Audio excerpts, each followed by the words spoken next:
Hello everyone, so welcome you to the another video. So आज हम आगे का जो हमारा वर्कबुक का सॉल्यूशन है चैप्टर 1 का लैंडस्केप्स जिसका नाम है, तो उसमें हम आगे बढ़ते हैं।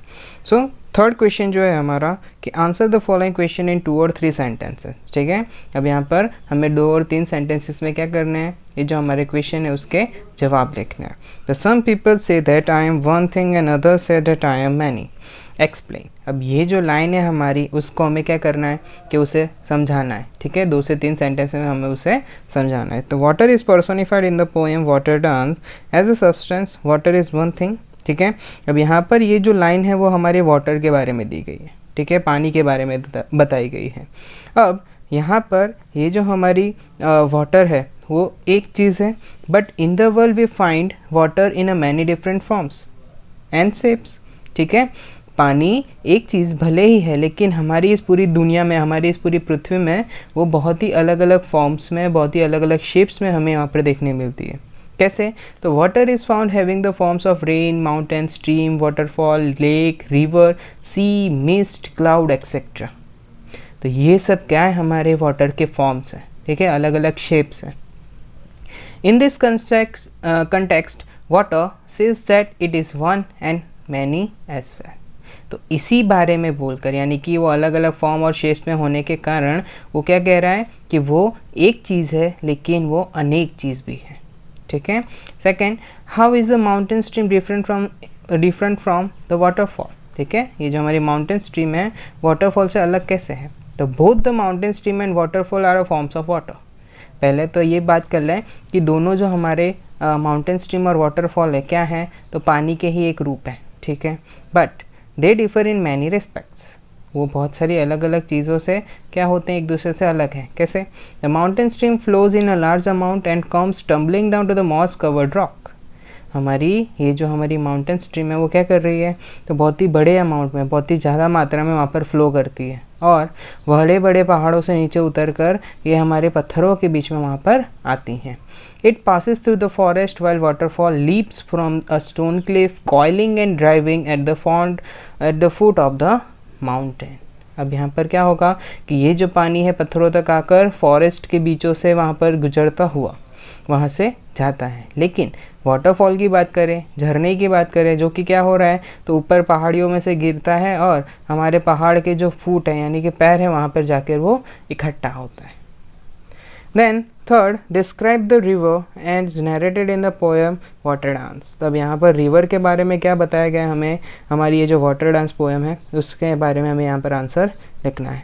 The river winds through broad golden valleys and in her course it is joined by the stream and creeks, and when they join her she grows ever wider and she also gets broader and deeper. तो हमारी ये जो river है वो कैसे हो रही है, तो गोल्डन वैलीज के वहाँ से बहती हुई आ रही है। ठीक है, फिर वो बहुत सारे स्ट्रीम, क्रीक्स यानी छोटे मोटे जो नदी हैं, लेक्स हैं, उनसे सबसे जुड़कर वो कैसी होती जा रही है, ज़्यादा वाइडर होती जा रही है, ज़्यादा चौड़ी होती जा रही है और भी ज़्यादा चौड़ी होकर और भी गहरी होती जा रही है। तो ये सब सारी चीज़ें हैं वो हमें रिवर के बारे में यहाँ पर हमें समझाई गई हैं।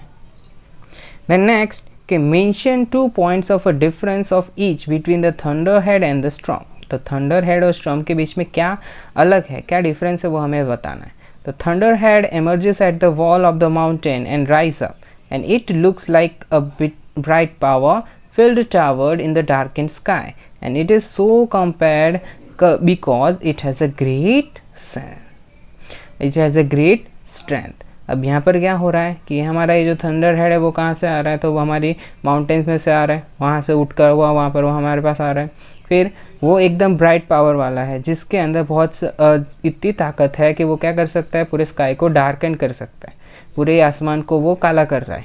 And it is so compared because it has a great strength, और उसके पास बहुत ही ज़्यादा ताकत है, इसीलिए उसे वहाँ पर इस हमारे स्टॉर्म के साथ कंपेयर किया जाता है।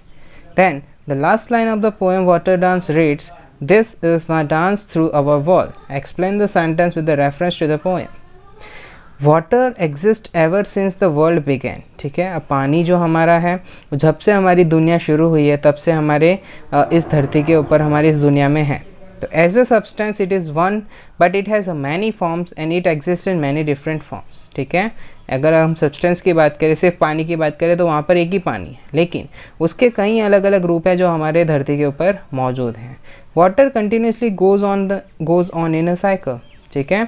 हमारी जो वाटर साइकिल है, यानी कि पानी बारिश के रूप में नीचे आती है, फिर नदी नाला में से बहती हुई नदी में से बहती हुई समुद्र में, समुद्र से वहाँ पर वापस से इवापोरेट होकर वापस से आसमान में। तो ये जो साइकिल है वो हमेशा चलती रह रही है। Since it exist in one form और other all over the world, it is the dance of a water. So यहाँ पर ये जो हमारा पानी है वो एक फॉर्म में है और बहुत सारे अलग अलग फॉर्म में भी है हमारी पूरी इस धरती पे, हमारी पूरी इस दुनिया में, और यही है dance of a water.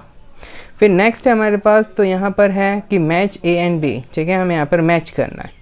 So match क्या करना है, तो write the correct number of letter of section B in the optional section, और दूसरा कि यहाँ पर ये हमें आंसर है इस सेक्शन में लिखना है। तो पहला तो यहाँ पर दिया है माई आइडेंटिटी, यहाँ पर हमें किसी के बारे में बताया गया है और यहाँ पर वो कौन है उसके बारे में हमें लिखना है।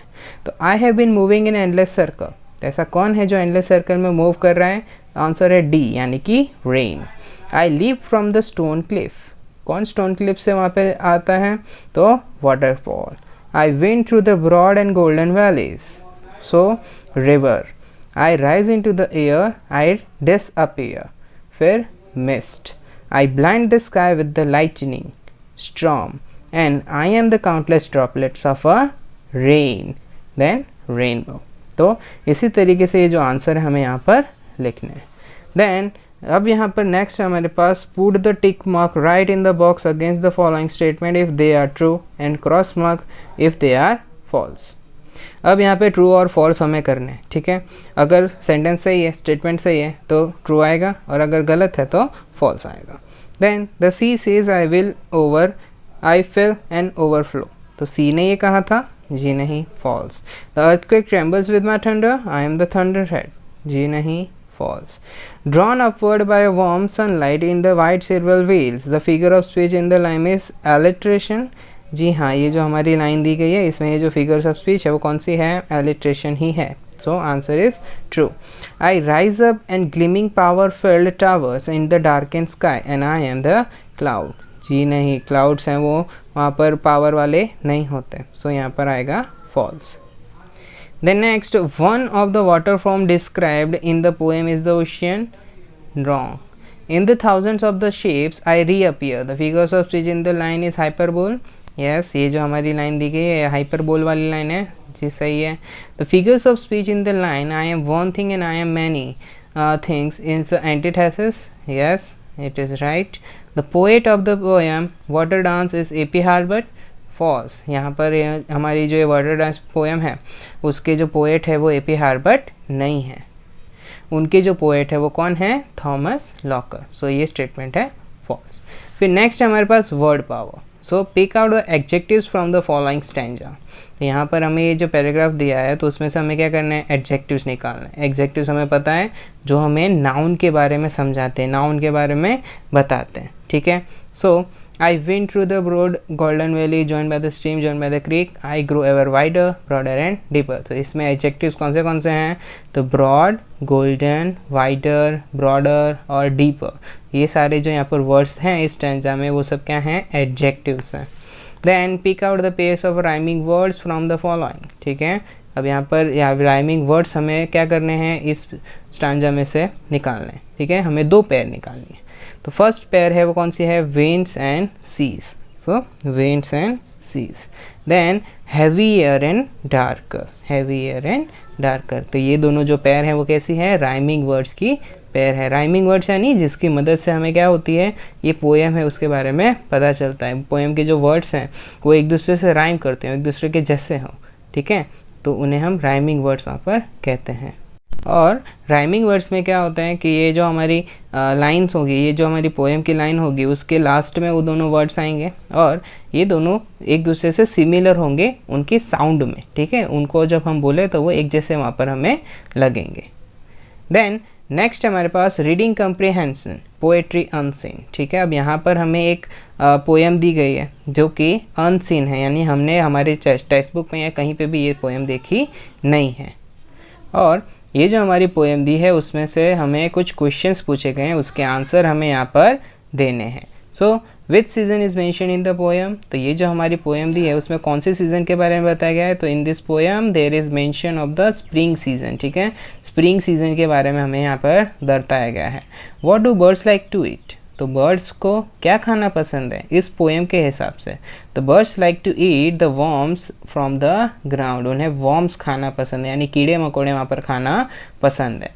Then what does the poet like to eat, तो हमारा जो कवि है इस काव्य का, इस पोएम का, उसे क्या पसंद है, तो poet likes to eat bread and milk and apple pie, तो पोएट को क्या क्या पसंद है, ब्रेड पसंद है, मिल्क पसंद है और एप्पल पाई भी पसंद है।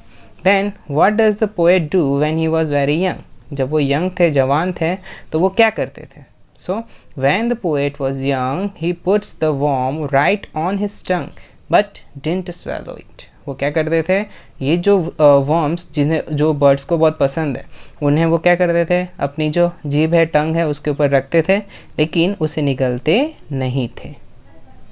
देन लास्ट जो टॉपिक है हमारा इस चैप्टर का क्या है, राइटिंग। सो यहाँ पर हमें क्या लिखना है, तो write a letter to your friend describing the importance of the water on the earth in about 80 words. अब यहाँ पर हमें 80 शब्दों में क्या करना है, एक लेटर लिखना है।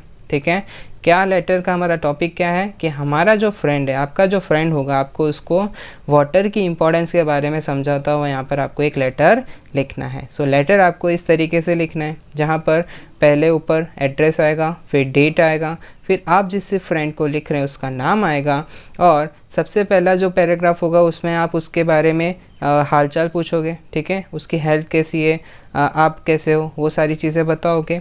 देन आपका जो मेन टॉपिक है, यानी कि हमारा ये जो इम्पोर्टेंस ऑफ वाटर है, वो जो हमारा मेन टॉपिक है, उसके बारे में आप उसे समझाओगे।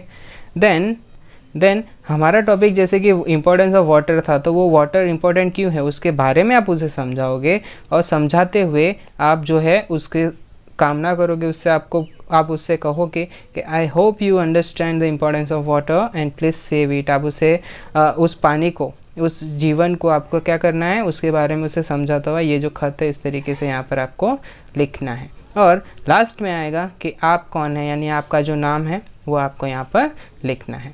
अब यहाँ पर मैंने मेरा नाम लिखा है, आपको अपना नाम है वहाँ पर लिखना है। ठीक है, सो आज का ये जो हमारा वीडियो है यहाँ पर ख़त्म करते हैं, और हमारा जो फर्स्ट चैप्टर है वो यहाँ पर ख़त्म होता है। Thank you.